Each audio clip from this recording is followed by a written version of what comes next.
后来这个天气愈来愈热，这礼拜的高温拢30度以上，但是为着防疫，喙暗嘛是爱挂。讲有袂少的民众挂喙暗，挂到皮肤炎，看医生的人数加出3成。 天气越来越热，但是呢，为了防疫的关系，还是得戴上口罩。医师也说，这样皮肤炎的状况也增加了不少。从2月到这样子5月时间，大概戴口罩造成的脸部的皮肤炎，其实所产生的过敏的问题，大概增加快30%的一个比例这么高。家庭主妇挂喙暗、洗菜市啊买菜，为了防疫，喙暗拢无离身，热甲一直啉水。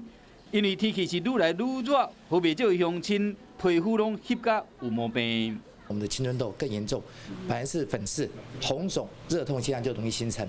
那第二个呢，它可能就是会有这个脸部的湿疹。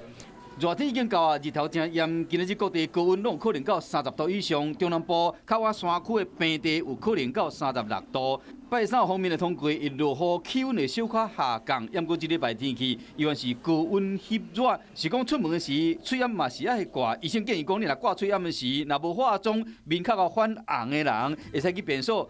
面洗洗的会使降温，若有化妆尽量莫抹遐厚。万一有化妆，佮拄着流汗时，较够发条子。